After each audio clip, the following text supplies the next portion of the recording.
বৃহস্পতিবার দিনে আমার এত শরীর খারাপ লাগছিল, মানে উঠতে পারছিলাম, এত মাথা ঘুরছে এরকম হচ্ছে। তারপরে বউ দাসকে ফোন করি, কিন্তু তখন হচ্ছে যে উনি ব্যস্ত ছিল।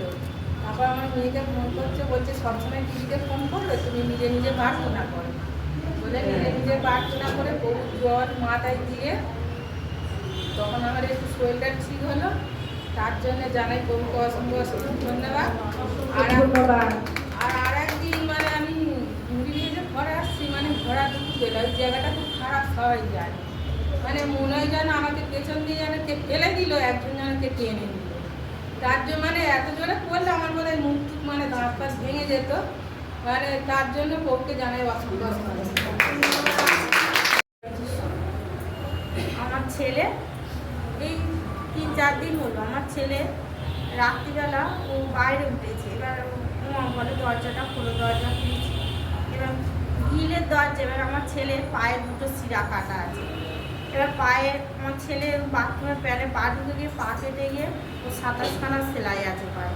এবার সেই পাটাই দরজাটা খুলতে গিয়ে গ্রিলটা লেগে গেছে।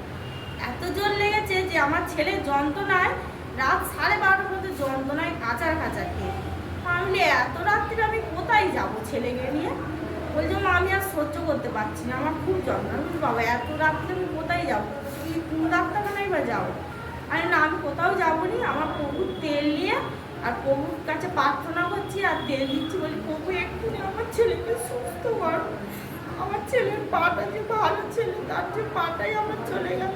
তুমি এই তেলে, আমি এই তেল দিচ্ছি প্রভু এক্ষুনি যেন আমার ছেলে সুস্থ হয়ে যায়।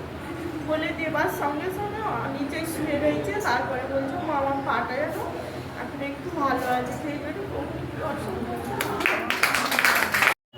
আমরা সবাই উপস্থিত হয়েছি, তার জন্য ঈশ্বরকে ধন্যবাদ জানাই। আমার মেয়ের কিছুদিন আগে জ্বর হয়েছিল, জ্বর কমছিল না, ওষুধ খাওয়ানো হয়েছিল। আমি ঈশ্বরের জল দিয়ে খাওয়ানোর পরে আমি পরের দিনে সুস্থতা লাভ করেছি আমার মেয়ে। তার জন্য ঈশ্বরকে ধন্যবাদ জানাই। আর একটি ধন্যবাদ দিই ঈশ্বরকে, আজকে আমরা সবাই উপস্থিত হতে পেরেছি। আর একটি বাক্য আমাদের অনেক কিছু মনকে পরিবর্তন করলো এবং অনেক কিছু জানালো, আমরা নিজেরা জানতে পারলাম। হয়তো অনেক কিছু আমরা জানতাম না, সেই জিনিসগুলোকে আমরা জানতে পারলাম দিদির মাধ্যমে। ঈশ্বর আমাদেরকে জানালো, তার জন্য ঈশ্বরকে ধন্যবাদ। আমরা সবাই উপস্থিত হতে পেরেছি, তার জন্য।